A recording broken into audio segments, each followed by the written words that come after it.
All right, next question says, I have a conundrum regarding the hook grip and deadlift volume. If I warm up to my at-8 single using my competition grip, which is a hook grip, but if I do my back-off volume with the hook grip and a competition bar, it destroys my hands and thumb skin, and I start bleeding, tearing calluses. I can't hook grip again for a week. It seems that most hook grippers do their back-off work with straps, as Mark Robb suggested in the hook grip video.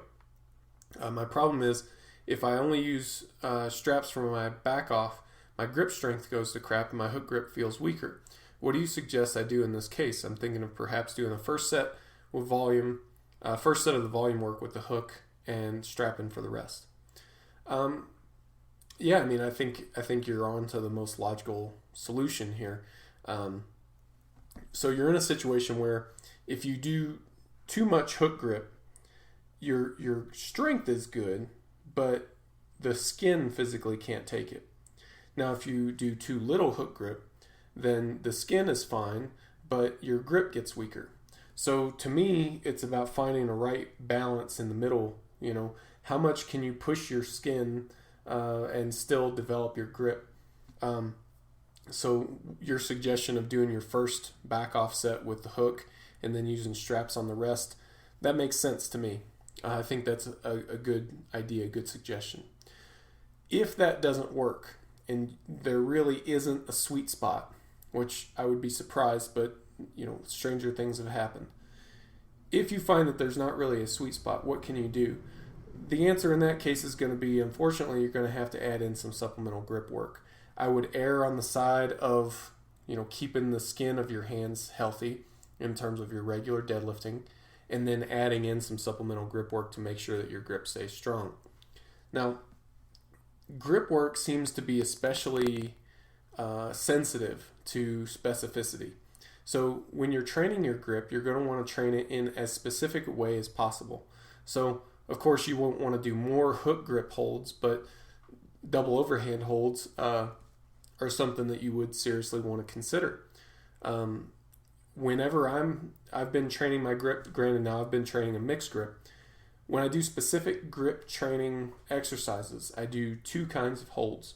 The first kind is lighter holds for longer time. I start at roughly 50% and I would pull it one time and then hold it at the lockout for 30 seconds. I believe it was 20 seconds. So you hold it at the lockout for 20 seconds and then drop the bar. You rest for a minute, minute and a half. Repeat the process. And then you do 3 sets like that.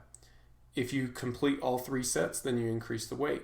And you can vary the time with that as well. It doesn't have to be one time all the time, but you get the idea. It's lighter weight for longer times. And then the other thing that I would do to enhance grip would be heavier holds. So on the last rep of a working set, I would just hold the barbell for an extra 6 seconds. Now, generally, you're working 80% and above in the programs that I'm writing. Lots of reps in the 90% range. So you get exposure to fairly heavy weight. And by holding it for an extra 5-6 seconds on the last rep of the set, you actually get exposure to holding some fairly heavy weights for a fairly significant amount of time. Now, the heavier holds is not going to be something that's really available to you, but the lighter holds definitely would be. Another thing that you could consider is doing some just regular double overhand holds. You could set the bar in a high rack position, or maybe you don't have to, but the idea is just to work up to something heavier for a shorter amount of time, 5-6 seconds. Varying that and training your grip in that way can help keep your grip strong. Now, just to reiterate, I would prefer that you found that sweet spot between the two extremes, and find something that's training your grip, but also find something that allows the skin to stay healthy. And if you can do that, that would be ideal. However, if that sweet spot is elusive, then adding in supplemental grip work is going to be probably your best way to go.